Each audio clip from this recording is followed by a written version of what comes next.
பாஸ்கா காலம் 2ஆம் வாரம் செவ்வாய்க்கிழமை. நற்செய்தி பகுதி யோவான் பிரிவு 3 அருள்வாக்குகள் 7 முதல் 15 வரை. தூய ஆவியாரை குறிக்க பல்வேறு அடையாளங்கள் விவிலியத்தில் தரப்பட்டிருக்கின்றன. அதில் ஒன்றுதான் இன்றைய நற்செய்தியில் வரும் காற்று, மூச்சு அல்லது ஆவி என்பது. இந்த வார்த்தை எபிரேயத்தில் ருவா என்பதிலிருந்தும் புதிய ஏற்பாட்டில் நுமா என்ற வார்த்தையிலிருந்தும் மொழிபெயர்க்கப்பட்டது. தூய ஆவி தமத்திருத்துவத்தின் 3ஆம் நபர். அவர் கடவுள். ஆனால் இங்கே தூய ஆவி காற்றாக உருவகப்படுத்தப்படுகிறார்.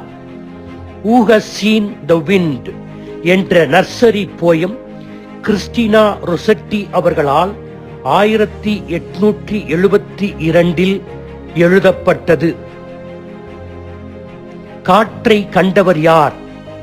நானோ நீயோ இல்லை. ஆனால் இலைகள் நடுக்கமுறும்போது காற்று கடந்து செல்லுகிறது.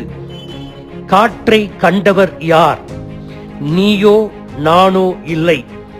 ஆனால் மரங்கள் தலை குனியும் போது காற்று கடந்து செல்லுகிறது.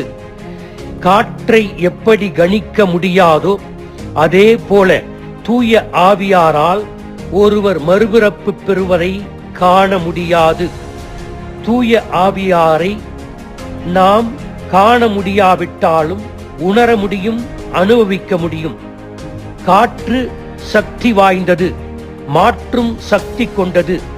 எனவே தூய ஆவியார் இயக்கத்திற்கு அடையாளம், சுதந்திரத்திற்கு அடையாளம், வழிகாட்டுவதற்கு அடையாளம், ஊக்கமளிக்கும் ஆற்றலுக்கு அடையாளம். திரு அவையை இயக்குபவர் ஆவியானவரே. மறைந்த திருத்தந்தை ஆவியாரால் இயக்கப்பட்டார். அதனால் விளைந்தது கூட்டு ஒருங்கியக்க திரு அவை, சினடல் சர்ச். கோவிட் தொற்றுக்கு பிறகு உலகளாவிய அளவில் திரு அவையை மாற்றியமைக்க மறைந்த திருத்தந்தை பிரான்சிஸ் அவர்கள் நினைத்தார். அதில் உருவானதுதான் புதிய செயல்பாட்டுக்கு இட்டுச் செல்லும் திரு அவை. மனித உடலில் மூச்சு நின்றுவிட்டால் செத்த பிணம் என்று சொல்லுகிறோம். திரு அவையில் ஆவியானவர் இயக்கம் நின்றுவிட்டால் திரு அவையும் செத்ததே. ஆவியானவருக்கு புதுப்பிக்கின்ற தன்மை உண்டு, மாற்றுகின்ற தன்மை உண்டு. இயக்கம் இருந்தால்தான் அது சாத்தியம். ஆவியானவரை இயக்க நாம் அனுமதிக்க வேண்டும்.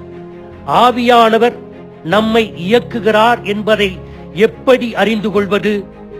நம்முடைய செயல்பாடுகளின் வழியாகத்தான் அறிந்து கொள்ள முடியும். ஆவியானவரின் கனிகள், ஆவியானவரின் வரங்கள், ஆவியானவரின் கொடைகள், இவைகளை வாழ்ந்து காட்டும் போதுதான் ஆவியானவரால் நாம் இயக்கப்படுகிறோம், திரு அவை இயக்கப்படுகிறது என்பதை அறிந்து கொள்ளலாம். கலாத்தியர் 5:22 ஆவியானவர் கனிகளை பவுலடியார் அதனை வரிசைப்படுத்தி காட்டுகிறார். எசாயா 11:2 ஆவியாரின் வரங்களை காண்கிறோம். 1 கொரிந்தியர் 12 தூய ஆவியார் அருளும் கொடையை பற்றி பவுலடியார் விவரிக்கிறார். தூய ஆவியாரால் இயக்கப்பட்டவருக்கு எடுத்துக்காட்டு இன்று நாம் நினைவு கூறும் சியன்னா நகர் கத்ரீனா. இவர் தனது பெற்றோருக்கு 23வது குழந்தையாக பிறந்தார். இவரோடு பிறந்தவர்கள் குழந்தையாக இருக்கும் போதே பலர் இறந்துவிட்டனர். இவரும் 33 வருடங்களே இந்த உலகத்தில் வாழ்ந்தார். குறைந்த வாழ்நாளில் திரு அவையில் மிகப்பெரிய மாற்றத்தை, தாக்கத்தை ஏற்படுத்தினார். பிரான்சில் அவிக்ஞோனில் இருந்த திருத்தந்தையிடம் அமைதி பேச்சுவார்த்தை நடத்தி அங்கிருந்து ரோமுக்கு திரும்புவதற்கு அவர் உதவியாக இருந்தார். தொடர் சமாதான பேச்சுவார்த்தை மூலம் இப்பிரச்சனைக்கு தீர்வு கண்டார். இவர் எழுதிய டயலாக் என்ற புத்தகம் மிக பிரசித்தி பெற்ற புத்தகம்.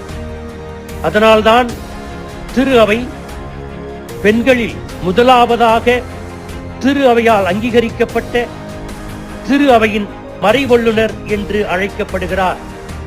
6 வயதில் இயேசு முடிசூடி அரசராக அரியணையில் அமர்ந்திருந்ததை கண்டார். அன்றிலிருந்து அவருடைய வாழ்வு மாறியது. 10 வயதில் டொமினிக்கன் 3வது பிரிவில் சேர்ந்தார். உண்ணா நோன்பு, தவம், பிறர் சிநேகம், எளியவர்களை கண்டுகொள்வது, சிறைப்பட்டவர்களை சந்திப்பது, இப்படி எல்லா வேலைகளிலும் ஈடுபட்டார். தன்னுடைய ஒரே மணவாளன் இயேசு என்று மட்டுமே நினைத்தார். பெற்றோர்கள் அவருக்கு திருமணம் ஏற்பாடு செய்கின்ற போது மறுத்துவிட்டு, நான் இயேசுவுக்கு சொந்தமானவர் என்று உரைத்தார். இவருடைய வாழ்வு தூய ஆவியானவர் நிறைந்த ஒரு வாழ்வு. இவர் சிறிய வயதில் இப்படி செயல்படுவதற்கு தூய ஆவியாரே அவருக்கு உதவியாக இருந்தார். தூய ஆவியாரின் வல்லமையால் தான் இயேசுவின் மேல் அதிகமான அன்பை செலுத்தினார். நாமும் தூய ஆவியாரால் இயக்கப்படுவோம், அனுமதிப்போம் அவர் நம்மை இயக்குவதற்கு. ஆமீன்.